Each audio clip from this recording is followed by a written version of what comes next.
Hi, welcome back to Road Tripping with Rachel. I'm Rachel, and we're getting ready to go on a road trip. So, we are looking at Genesis chapter 25 today. Now, this is where Jacob and Esau are born. And why do I want to dedicate an entire lesson to thinking and processing about this set of twins being born, which we'll see twins throughout scripture and other instances and in other circumstances, but we're talking about the patriarchs. So it plays a really big part into how scripture and the peoples will kind of diverge and split at this point, and we'll really get to see how later on there are long-standing things that happen because of there being twins born here, and then some of the interpersonal relationships that happen between this set of siblings. And then hopefully I'm going to be also doing a little discussion on Esau himself, because I don't think we ever gave Esau really a lot of love, so we're going to be talking about him later. But for right now, let's go ahead and let's dive into Genesis chapter 25. So these were the family records of Isaac, son of Abraham. Abraham fathered Isaac. Isaac was 40 years old when he took as his wife Rebekah, daughter of Bethuel, the Aramean from Patriarchs, and sister of Laban the Aramean. Isaac prayed to the Lord on behalf of his wife, because she was childless. The Lord was receptive of his prayer, and his wife Rebekah conceived. But the children inside her struggled with each other, and she said, "Why is this happening to me?" So she went to inquire of the Lord, and the Lord said to her, "Two nations are in your womb. Two peoples will come from you and be separated. One people will be stronger than the other, and the older will serve the younger." When her time came to give birth, there was indeed twins in her womb. The first one came out red-looking, covered in hair like a full coat, and they named him Esau. After this, his brother came out, grasping Esau's heel with his hand. So he was named Jacob. Isaac was 60 years old when they were born. So that is verses 19 through 26, so just a really short section of chapter 25. Other things happen in chapter 25 leading up to this point. But here we see, we're being reminded, okay, we have Abraham, we have Isaac, we have Jacob. Eventually, when we're talking about the patriarchs. So now we're ready, we're just at Abraham and Isaac at this point, and like I talked about last week, Isaac doesn't really experience anything that's different from his dad. He experiences all of the same things. And in this case, we make it to verse 20, and he has gotten married by this point. That we are reminded of who his wife is, that she is a relative, and it also reiterates that her brother is Laban, because that becomes very important later when we're talking about Jacob. And Isaac prayed to the Lord on behalf of his wife because she was childless. So here we're seeing this play out again, that like Abraham and Sarah were childless, Isaac and Rebekah are also childless. Now, scripture never goes into explaining okay, so was there a problem with Isaac? Was there a problem with Rebekah? What medical issues could have been going on? The same thing applies to Abraham and Sarah. Scripture never tells us, because when those were written, there wouldn't have been, you couldn't just go to a doctor and be tested and try and find out why you're having infertility issues. What we do know is that no matter what it is, that at this point, God is saying, no, you're not having a baby right now. And Isaac and Rebekah are married for about 20 years at this point. So Isaac's approximately 60 years old. Rebekah was probably, who knows how old Rebekah was, but probably at this point she's probably somewhere in her 40s would be my guess. If I were to just take a shot in the dark on this. We're never told how old Rebekah actually is, other than they've been married for 20 years. So she's at least 20, and she was old enough to get married. So I would feel comfortable saying she was probably somewhere in her 40s. But we see here just the man of faith that Isaac was at this point in his life, because he had seen and heard everything that his father and his mother had been through. He had been raised in a Yahweh-believing household. At this point, he had seen what happens, and Abraham, for all of Abraham's faults, he did present Isaac with a very healthy understanding that when you don't know what else to do, you go to God. And that needs to be your first response. Now, we're not given time frames at this point. We know because later on in Scripture, that's where it says that that Isaac was 60 years old, so we know that they had been together for 20 years at this point, because we had just read previously that okay, Isaac was 40 when he took Rebekah as his wife. But we see that Isaac prayed to the Lord on behalf of his wife because she was childless. So that is his response. Now, we don't know how long he prayed. We don't know, like, how long did it take for him to have this be his response. We just know that he did it. And the Lord was receptive to his prayer, and his wife Rebekah conceived. Once again, we're not given a time frame. So Isaac was praying to the Lord, and then at some point, God says that I'm being receptive to your prayer. I'm going to allow your wife to conceive now. So, and remember, like Isaac and Rebekah, because we learn with Abimelech, like they had a true love match. Like Isaac very much loved Rebekah. And apparently Rebekah was very receptive to Isaac's love. So you're seeing this very loving couple who it wasn't like they weren't actively attempting to conceive. Like that was not the issue here. And we can infer that from Scripture based on what Scripture tells us.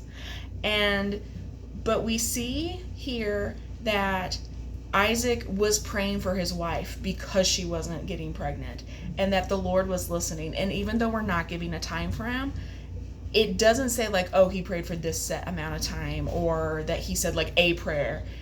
This was a consistent, constant thing of, Lord, my wife isn't getting pregnant, and you've promised that we are going to have more children than the stars, more children than the sand. You promised my father that. You've promised me that. And you brought this wonderful woman into my life, and we're not having kids. When is this going to happen? So they had their own infertility struggles, and Isaac was consistent in praying about it. Now, this does not by any means or stretch of the imagination means that if you are in a relationship with your spouse and you are trying to conceive and that prayer is how it is going to be fixed. That is not what I am saying at all. This is just what we're seeing in Scripture. And sometimes now with the wonders of modern medicine, God has made that available for some couples to be able to have children. And that's also part of the beauty of adoption for those who may be struggling with infertility. That this is just though what Isaac and Rebekah did, because there weren't other options for them at this point. And we saw what happened when they tried, when Abraham and Sarah attempted to go around and like solve the issue themselves with what would have been considered like a perfectly normal and acceptable way within this time period to handle infertility. You know, you get another wife. Isaac doesn't do that here. Like he was devoted to his wife. And Rebekah conceived. So she does end up eventually getting pregnant. Now it's a long time coming, but she does get pregnant. But the children inside her struggled. Now they did not have ultrasounds. I think that's like, in case anybody is wondering, they did not have ultrasounds. I would imagine though, like based off of how big Rebekah would have gotten having twins in her womb, that there was probably speculation that there were two babies in there. And you have to keep in mind as we're going throughout Scripture, like this wasn't being written as it was happening. A lot of this was communicated much later on through oral communication and oral storytelling, before like there was like a set alphabet, or before there was like a full-on writing system or anything like that. So the people who are writing Genesis at this point, like physically writing it out, we're talking oral communication, and which means that it's 20/20 vision looking back. So we all know that there's twins. And Rebekah would have probably have figured out that there was at least two babies in there, because probably they were very active and they're moving around, and she was probably like super uncomfortable. Like, I don't have children. I've never been married, but I have seen several friends at this point have had children, because I'm in my 30s. Many of my friends from like high school or college, they have all had babies at this point. Not all of them, but majority of them have had babies. And they talk about like they make it to some point and like where the baby becomes very active.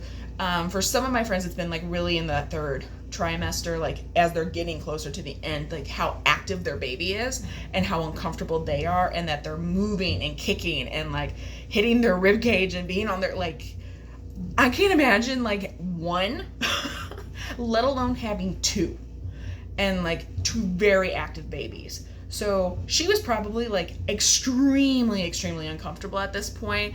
And she's like, Lord, why is this happening? Like, I think every pregnant woman probably asked that at one point. Like, why am I so uncomfortable? I know this is supposed to be a blessing, but I'm so uncomfortable and hot. All of my friends have told me that, like, it gets so hot. And to be in the Middle East, like, I know in my mind, I'm like, I would never want to be pregnant in the summer. I tend to run, like, with a pretty high temperature, like, by myself. I couldn't imagine, like, having all the additional weight and baby fat and everything else in addition to that. And my AC just kicked on, and it's summer. It's staying on. So she went to inquire of the Lord. So what I think, now this is just me. This is me kind of, like, throwing ideas out there into the ether. I think that Rebekah loved Isaac, and that when she joined his household, she left behind anything that would have been related to other gods and polytheism and paganism. I think she left that behind because her response is also, she inquired of the Lord. So Isaac had set such an example, and you have to remember Abraham's still alive at this point. And so she has these two men now that are in her lives who aren't like her father and aren't like her brother. And when we read later on, we're going to see that Laban's not a great guy, her brother. And he also has, like, idols, like, within his home that eventually one of his daughters will steal. But here we see that Rebekah is going to God. She has her own relationship with God that is not tied up in who her husband or father-in-law is. She has her own relationship. And the Lord said to her, which means that this was active enough that she held full-on conversations with him, much like we see the patriarchs doing. So I think it's a beautiful testament here in Scripture about how we tend to always think, oh, the patriarchs. We don't really talk about the matriarchs that much. Mainly because, like, we really do see some of, like, the bigger screw-ups that some of the matriarchs make.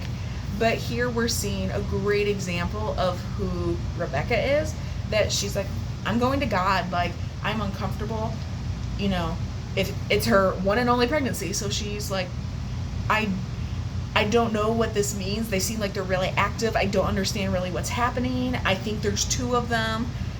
And who knows how many births she had assisted with at this point, up, like, with maybe servants or maidservants or anything like that up until this point. And the Lord said to her, 2 nations are in your womb, 2 people will come from you and be separated. 1 people will be stronger than the other, and the older will serve the younger. So here Rebekah is receiving a prophecy. We've seen, up until this point, we've seen, like, really, and it's a far-reaching prophecy. It's not like with Sarah where it's like, you're going to have a baby in a year. Here this is a long-term thing. Like, 2 nations are going to come from you. It's not 1. It's 2 totally different nations are going to be coming out of you. And that they are going to be separate. Like, they're not going to, like, move and flow themselves. They're going to be completely separate from each other. And she received that word. And that's a beautiful thing. That I think sometimes whenever in some circles, I should say, let me back up. I think in some circles, we put much more of an emphasis on just the patriarchs. And like I said, we don't always give enough context to, like, the matriarchs who are in Scripture for us to see. But here we're seeing this beautiful picture of that Rebekah gets to have it confirmed. I am having twins. Like, there are 2 children right now who are in me. It's confirmed. I know this is going to happen. And she had this prophecy now. So in one sense, like, this is a great blessing that, hey, I know that this is going to happen. And for there to be 2 nations, I'm going to have strong, healthy children. I would think, like, for her as a mother, like, this is a real blessing. But the other half of this is, but my children are going to live separately from each other. They're going to form 2 nations. They're going to be strong. And one of them is going to basically dominate the other. One will be stronger.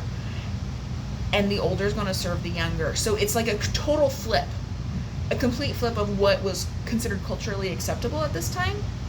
The idea that whichever baby she pushes out first, they are going to be subservient to the second child, which if you think about it, like even still in many cultures today, like your firstborn son, like they're kind of the prince. Okay, let's just put it out there. Even in some families, like here in modern USA, there are some families that will put a real emphasis on whoever they're for. You put all your hopes and dreams on like your firstborn child just in general. You're always tougher on the firstborn. Firstborn here, I would say, like there are some things like my parents were tougher on me on, but in this context, in this time, your oldest child is the one, like they get the birthright, they get the money, they're getting the servants, they're getting the flocks, and your other children will get things as well. Your other male children will get things as well, but you're talking probably like 2/3 of dad's wealth is going to their firstborn son. And here Rebekah is just being told, no, it's the firstborn son is going to be the servant of the other one. Total flip on its head. And I would imagine, based on everything we've read about Rebekah and Isaac up through this point, that they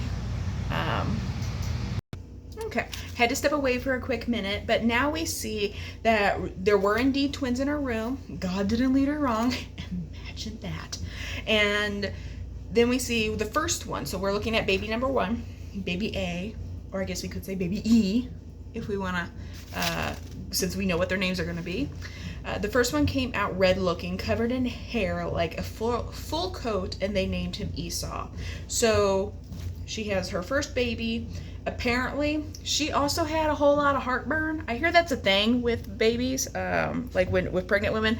Like, I don't know if it's actually like a real thing or if it's an old wives' tale. Like, I honestly don't know.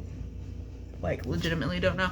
But I've heard it said that like if your baby has a lot of hair, you tend to have heartburn.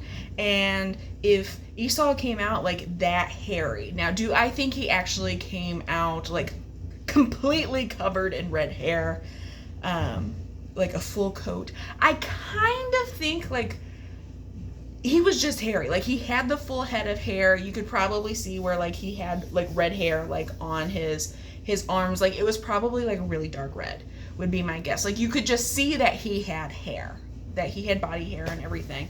I'm highly doubtful he came out like completely covered in it. One, because that really just doesn't happen and it's a little weird. But like there are some, I've seen a few like particularly like hairy babies in my time, and I'm like, I've never seen any of them come out looking like he was wearing a coat.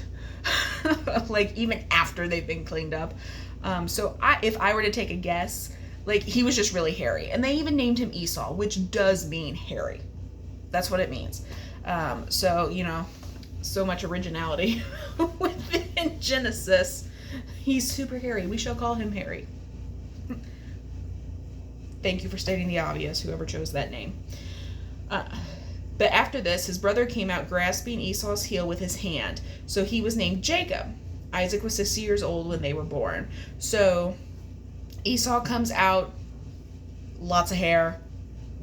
And then you see with like a full coat and red looking. So that's interesting. Like I never really think about redheads being in the Middle East, but apparently like there were at some point, probably still are actually, if we stop and think about it, that it was red looking. And then Jacob came out like grasping his heel. So what that would mean, in my mind as someone who has never given birth, I'm like, oh, she had a relatively easy pregnancy, which, don't come after me over that, because like I said, never given birth. But like in my mind, I'm like, okay, you have to push the first baby out, and then like you would have to push the second baby out. Like I don't think they just come out boom boom like that. Like I don't think so. But if they came out where Esau came out and then Jacob was like right behind him, I would imagine that meant it was a relatively easy birth without any form of epidural, would be my guess.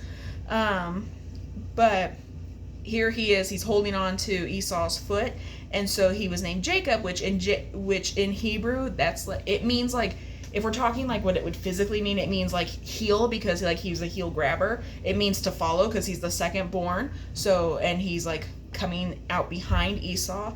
And later on, it's associated with like God protects because of the protection God will be giving Jacob throughout his life. And here we have it confirmed that Isaac was 60 years old when they were born. So here we see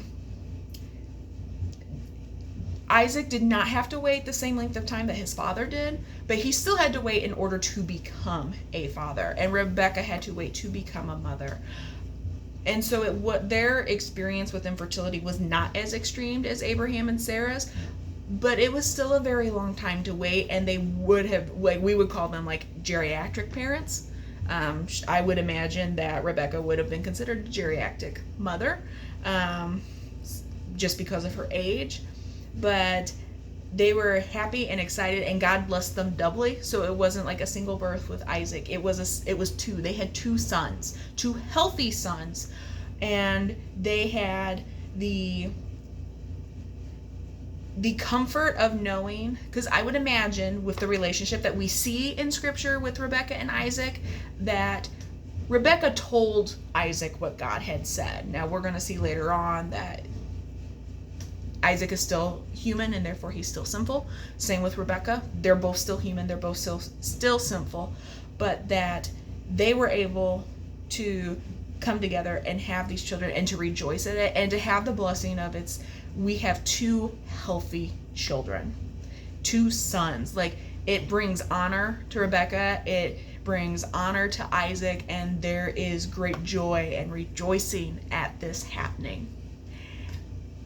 So those are just some of my thoughts on this short little excerpt of Scripture. Now, just as a quick reminder, I do come from an education background, so like I do know how to go through and like look at this and research it and be kind of critical of it. But also, like, my whole point in doing videos like this is that I want to get people who are either doing personal Bible studies or leading small groups or Sunday school classes. I want to just put some ideas out there for you to think about and help lend itself to being discussions for while you are in your small groups. Because discussion is a part of like learning from Scripture and learning from other people and their life experiences. And I think that this is one way that I can help contribute to that conversation for the wider Christendom at large. So if you have questions or comments, always go on ahead and put those in the comments below. I do really enjoy getting to read those and being able to answer some of those questions. And otherwise, I hope that you really enjoyed this. If you did, make sure that you like and subscribe. That really helps my channel, and it helps get this content out to other people who are interested in being able to keep up with it. So I look forward to seeing you next time. Bye.